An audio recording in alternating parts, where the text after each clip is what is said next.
Ladies and gentlemen, this is JoeJinMovieSoAwesome. I'm Joe. I'm Won-Jin. Today we are going to talk about Guy Ritchie's 2019 movie, Gentleman, and the 2024 TV series that he helped create. Yeah. Full spoilers for both the movies starring Matthew McConaughey and the series that dropped, I think, last month. You have been warned, guys. Here we go. So, you want to go first? Yeah. All right. What's up, ZZ? Big shout out to ZZ. Big shout out to Scott Walker. When I watched the movie in 2019, I honestly thought the trailer was better than the movie. Because when I saw the trailer, I thought it was going to be another Snatch.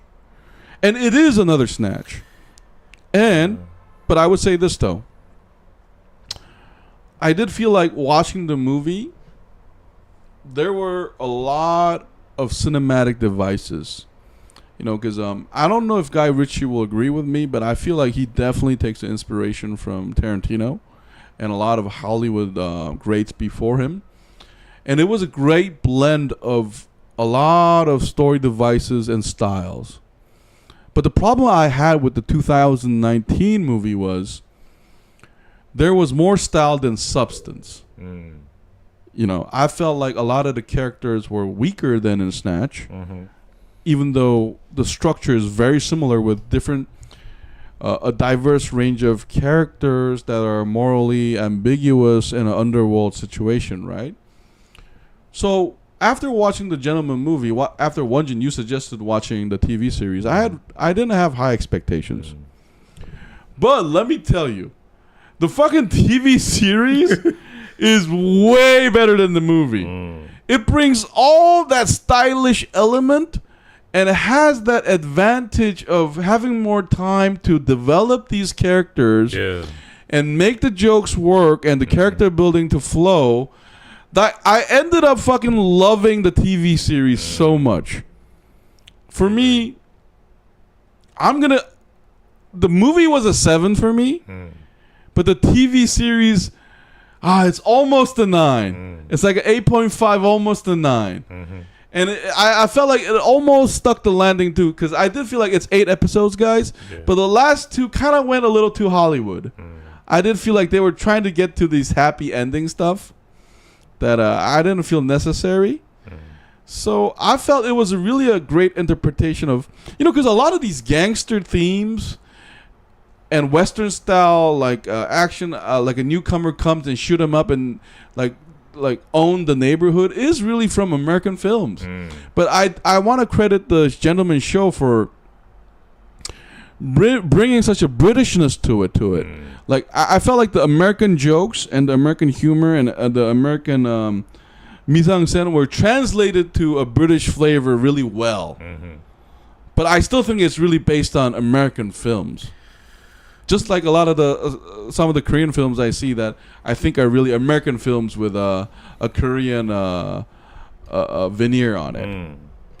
I mean, I agree. Yeah. I thought when I first watched the movie, I was hyped up because I'm a big fan of Guy Ritchie's films. You know, all those old ones like Snatch. What else did he have? Lock, Stock, Two Smoking Barrels. Is that also Guy Ritchie? I think so.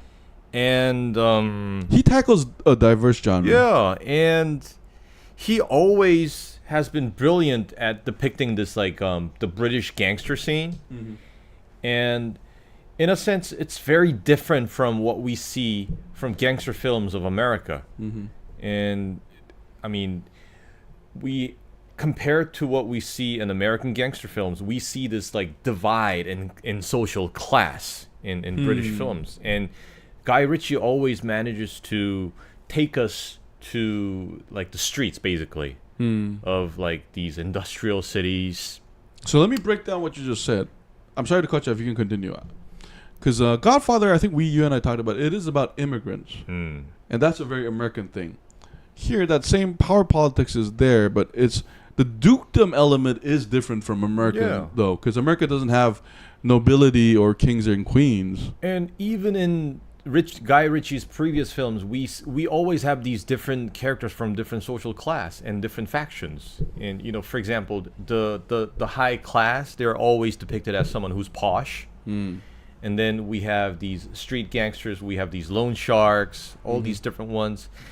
And what was always brilliant about Guy Ritchie was he has this storyline where everything gets so fucked up and seemingly it kind of spirals out of control. And when in the greatest the direst moment for the protagonist, all these different factions, their stories somewhat meet together and they intertwine, and everything gets resolved in a ridiculous fashion. It's like, how did that happen? Basically, it's like pure luck or something. And he does that so well with such great sense of humor. He always has great lines. Remember, I don't know which movie it was. Was it Snatch, where Vinnie Jones is that That's Snatch. the guy with the Desert Eagle in the bar? I think that's Snatch. Yeah, I think that was Snatch. And that line was so badass and brilliant. The fact that your gun has the word replica on the side of it. And then he pulls out his Desert Eagle, and mine says Desert Eagle 50, .50. Yeah. And you have to love the way it's edited. You know how like the camera suddenly zooms into the gun, is like dum, dum, dum, dum, dum, dum. I think that was like Guy Ritchie's finest moments. He had this very very unique style of storytelling. But the reason why I mention his old work is because in the 2019 The Gentleman, it was very vague. I couldn't really feel his unique style in that movie. And the way I can tell that is I don't remember what the movie was about. It was about Matthew McConaughey, this American he had this marijuana farm or drug something. dealer that came to UK. And then wasn't there this Asian guy?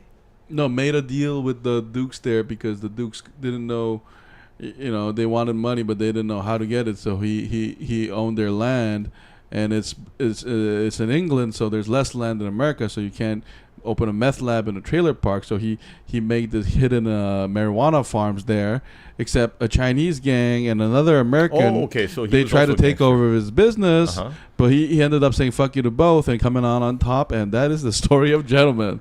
Yeah, so I already forgot about that plot, which means the movie's pretty bad for me. You thought so? Yeah. I mean, it was like... I mean, it wasn't bad, but it's not his finest work.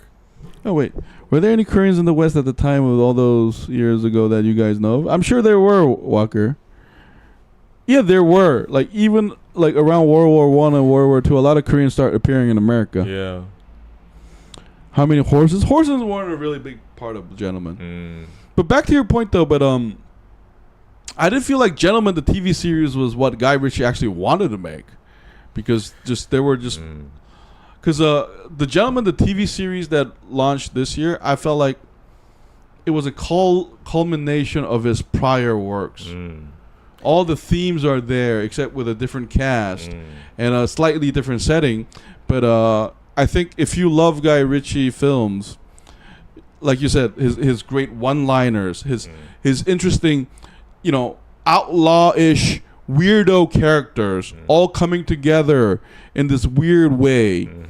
If you love that, you will love the Gentleman TV series. So, like you said, when I first saw the trailer and when I heard the news of the new Gentleman, the Gentleman TV show, I was questioning it because I was like, wait a minute, didn't they make this movie? Why is this? Is it about the same thing?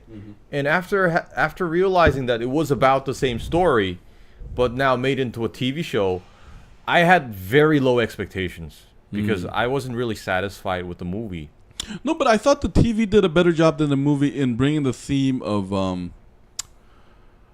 one of the great things about the Mafia movie, the Godfather movie, is the Corleone family are a representative of the American experience as a whole, because there's an implicit criticism of the Kennedy family or the ruling power, and basically saying, aren't we all gangsters in the end?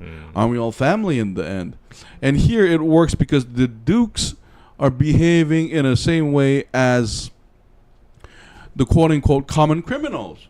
And there are direct lines from the TV series where, you know, Gus Fring says it, like, you know, you guys, the jungle and the zoo meeting together is the dukedom. And I thought I thought the TV series did such a better job at talking about that theme of capitalism and criminality. Yeah. And I'm not really knocking down the TV show. I'm saying that when I first heard the news of the TV show being made and having been released, I did not have high expectations because of the movie. And after watching the first episode of The Gentleman, you know, the chicken suit and the shooting, I thought, oh my God, this one episode alone already makes it better than the entire movie. Because I could feel that Guy Richie-ness in that first episode so much. Because we have... It's kind of like Fargo in a sense. You know, these things unexpectedly happen and things get even more and more like tangled. And as an audience, I always wonder, is like, how will this ever be resolved in the end? And then it always gets influenced by these outer forces. Yeah, the whole season, from the outside. The whole season was on crack. Yeah, Harvard educated society professional.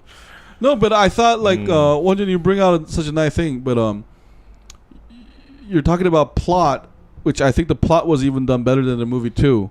But it wasn't just the plot; it was also the style. You know how he used this like slow motion, and then you know as he was doing that chicken dance, like singing in front of the camera, we could see that he was constantly being aggravated, and then his frustration like builds up until like it snaps. No, but that like I want to say this.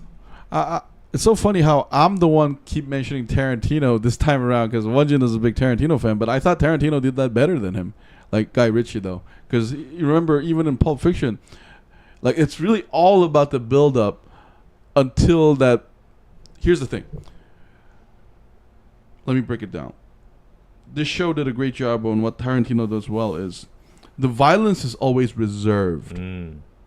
You know, it's not like a gruesome slasher movie. Even in the first episode, when his head gets shot off, we don't see it. We just see the blood splatter.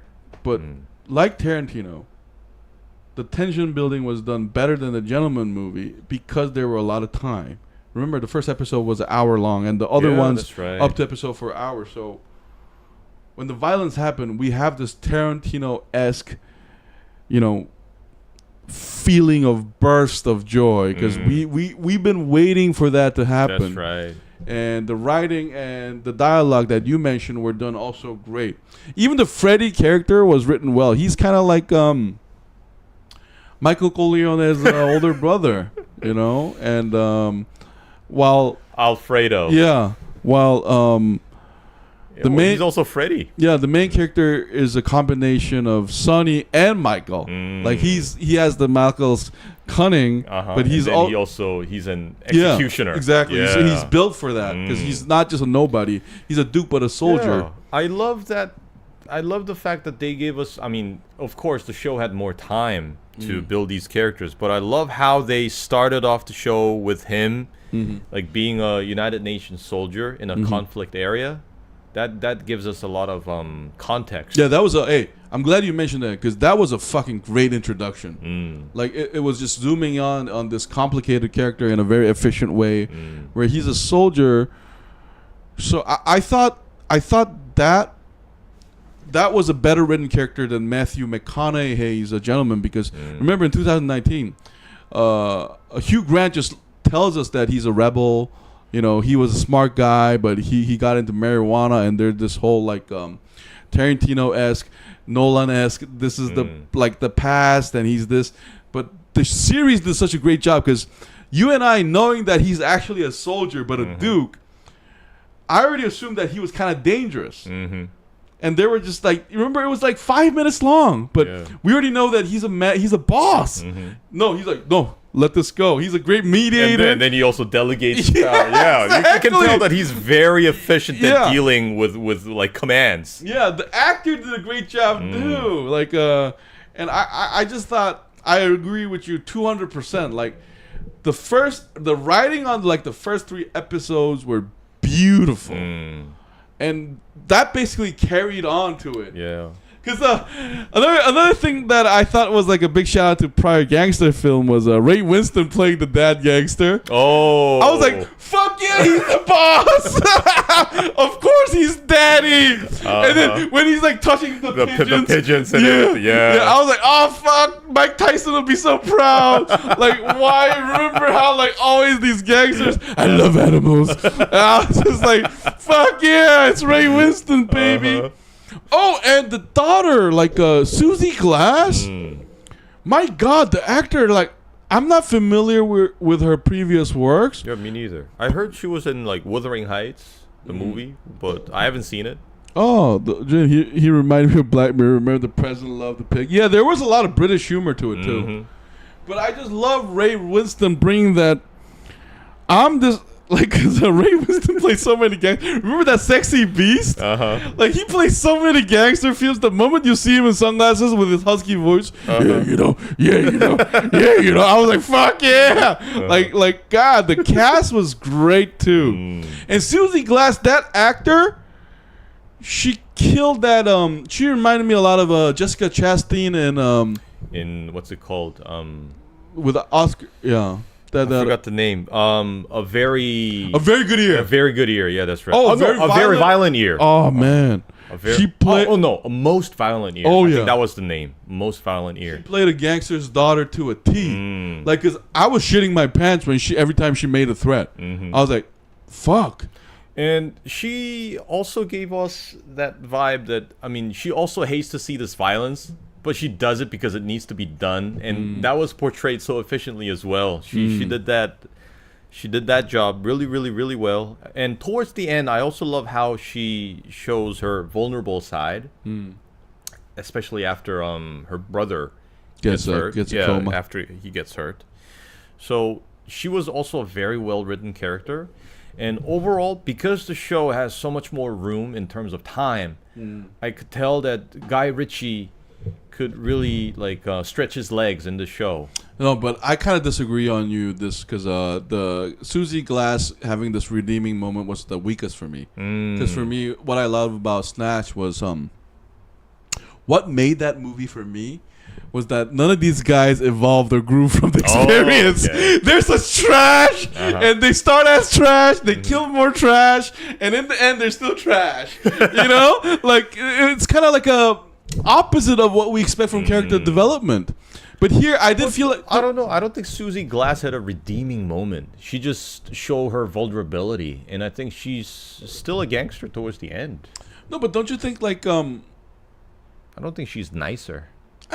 I guess you're right, because I guess you could argue that it's the man coming down to her level, but I did feel like the series made her a little bit more sympathetic than prior movies of Guy Ritchie, though. And also, I think it's because of the Duke. Maybe she's growing soft on him. I did like that they didn't have like a sex scene at all. Yeah, they just had that pass out scene where they party. Yeah, they may have made out, and because one of the great thing about the Gentleman TV series is their incredible sexual tension that they don't answer, they never talk about. Like, I thought that was British. I'm not a British guy, so I don't know how you guys feel, but that's how I felt. Where up to episode 4, you know what? After I turned off episode 4, I said, these guys should fuck. Like, what the fuck is taking so long? I think I was saying the same thing. They got a bang. Yeah, I was like, where's the bang scene? And when they went to the gypsy party and they did a flashback, and right afterwards they pretend like nothing happened, I was like, man, this show is great. Was there a sexual tension? I felt like there was. I thought so too. No, because I felt like they definitely wanted to bang each other. Because I was almost surprised that Ray Winstone didn't mention that. Like, I felt that, like, around episode 7, there might have been a scene where Ray Winstone tells his daughter, "Hey, do you love him? Is that what's happening?" Like something like that. But I'm glad it didn't happen at all. Yeah. It's just like this is like a little party thing, and it never happened. But I love how sick they show each other's love. That the Duke shooting that guy. I was like, that's a weird way to represent coming and sex. Because I thought that was like that dark humor where the Duke's crazy dark mind is because he is kind of dark. I love how he also evolves because in the beginning of the show, his main goal is to get that out of their family land, the marijuana farm and everything. But it's like Breaking Bad in a very distilled version. We can kind of tell that there's this like there's this ego inside of him that wants to grow out. And with this opportunity, he kind of like discovers a side of himself that he didn't really expect. Yeah, I'm glad you said that because the biggest difference between this and Godfather is in Godfather, Michael Corleone, once he accepts the gangster part, he's a depressed buck. But here, he's like, I love you, baby. Fuck this bitch. And remember, these guys already fucking like fucked him up before. They're fucking him up twice. And that's a Guy Richie thing to do. If they feel as much as micro attention, they ban because they're Brits. You don't even have time to bleed for their... Zizzy, I don't think it was a Korean thing on our part. I thought there was sexual tension there. Because, like, I thought what the Gentleman TV series did well was even better than the movie. Because in the movie, remember, Matthew McConaughey is basically American when he says he loves his wife. But what made Gentleman, the TV series, worked is the Duke never saying he loves Susie Glass. But I thought there was this mutual understanding. You know, their love is twisted because their love is basically defined by being the dominant gangsters ever. And they're like, Ray Winstone's like, I just wanted to test if you wanted it. And they're like getting all horned up. The only thing missing is like a post meeting sex scene in the car. I felt like they were like, and Freddie's my bitch. And besides, you could argue that he's a more merciful boss because Freddie doesn't get killed, unlike Michael Corleone. Because, and it's surprising because remember Freddie wanted to sell his brother out. Yeah. Oh yeah. I thought when me and Won-Jin said this is Americana coming to the Isle on the British Isle there was a lot of subversion to the genre too. That was done smartly because you know. If you love cinema, you love mafia films because you've seen thousands of them by now. Just like me and Won-Jin, Goodfellas, Godfather. But I love how Guy Ritchie is so good at like putting this British flavor to it, not just in the characters but the writing too.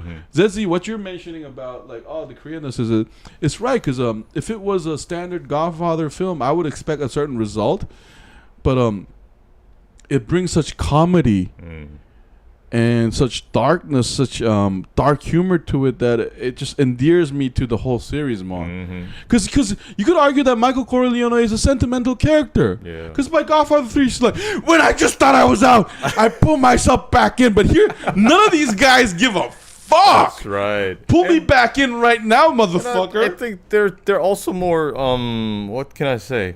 Unapologetic, but also merciful at the same time because you know like when that the marijuana farm dude fucked up and lost the truck shipment of marijuana. You know, if this were like a show like Narcos or The Godfather, that guy would have been chopped to pieces. That somebody's got to pay for that. But they just let it pass and they just eventually they still have a good time. Now I understand what you were saying before. So I would say this let me rephrase Guy Ritchie characters. They have humanity, but they're shown in really small doses, like that. Like we don't get a Hamlet style monologue about them, but they show us by their actions, and there's like mini dialogues back in between. And that Asian British character, he was done really well too. Where it's so funny how Susie Glass and the Duke are very violent, ready people, yet they're always like, okay, you're okay now. You're family, basically. You can fuck up big time, but like killing you doesn't even occur to us at all, kind of stuff. So that's what you were saying. That makes sense. I agree with you. And I love like how all these episodes have these like hilarious moments that are not supposed to be hilarious. I think my favorite episode of the whole series was, remember the basement Nazi thing? Man, that episode was funny as fuck. I laughed so hard when he had that, what's it called? The testy of Adolf Hitler and the dog eats it. Yeah. Oh, man. Yeah. I think. And that stern-looking maid, or was it her sister or something? Mother. The mother? And I kind of felt something was off when that old man in the beginning of the episode came out shooting that, what's it called? What's the MP-42 or something? Yeah, the old World War II gun. Yeah, that's a German World War II machine gun. And I thought, okay, why is he shooting that? Yeah. Instead of like a Thompson or something, like what the Allies used. And then turns out we have this like yeah, actually crazy Nazi. Yeah, I actually like the sexual scene. Yeah, that's what me and Won-Jin are basically saying. Me and Won-Jin, we're trying to say there was sexual tension, but we like that they didn't fuck. Yeah. Yeah, so that Won-Jin and I, we're on the same page here. We're like exactly what you like. So there was this intentional, like, kind of a subversion of our expectations, so to speak. And it worked even better because the Hitler episode is basically like a little mini episode to show the whole theme of the series, because when the Duke remember guys, this is a British Duke that has family extending back 500 years. When he just does the gun and shoots the guy and looks at Susie Glass like, I love you, bitch, but I'm not going to say that. I was like, fuck! That's right. You know, because Michael Corleone wished his relationship with Kate was that hot. Kate, I love you. No, except it's just, I don't want to be a gangster's husband. No, here's like full acceptance. Susie Glass started from the bottom. Now I'm here. Both gangsters. Yeah, you a Duke. It's like it was like if it's like a realistic version of Doom Part 2. Shawnee's like, oh Paul, you come from rich family, but all people are free here. And Paul's like, don't worry, hon, I'll just kill them all. And Shawnee Send actually them farts to paradise. Yeah. More today than we were going out. Can we do a talk chat, whatever video after this one, please? Oh man. I don't know, Scott Walker. We're running really low on sugar today, and this is like our third show. You know what? Let's just do a 10-minute session then, because I feel like Scott Walker has been waiting for us to chat. Okay. So let's give a score now for gentlemen. Oh no, but I still didn't mention like two other characters that I really like. One was the mother. Oh, the she's mother a of the famous Duke. actor. Yeah, I think she was in that horror movie. The one I was terrified with. Event Horizon. She was in Event Horizon. Oh, she was one of the pilots. Yeah, she was in Event Horizon.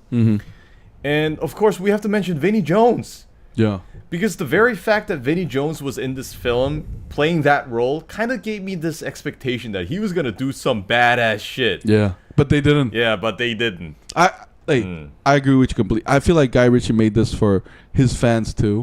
Because when you cast him, and it turns out he's a possibly mysterious ex-gangster who had a secret daughter with the Duke's wife, I was like, man, I want to cry. Give me the tissue. That's so heartwarming. Fuck yeah. So anyway, guys, we're gonna have a question session, Zezzy. Okay, Zezzy would give it an 8. I think I can give this a little more than 8, like 8.5. No. Movie and the TV series one. Oh, okay. The movie gets like 6.5. Worse than me, huh? I gave it a 7. Remember? Really? Okay, I would give it a 6.5. So no. I'm sorry to cut you out. The movie 7, 6.5. So me and Won-Jin, we give the 2019 Gentleman movie 6.75. So back to the series. The series gets an 8.5. Oh, so I gave it an 8.5 too. I think.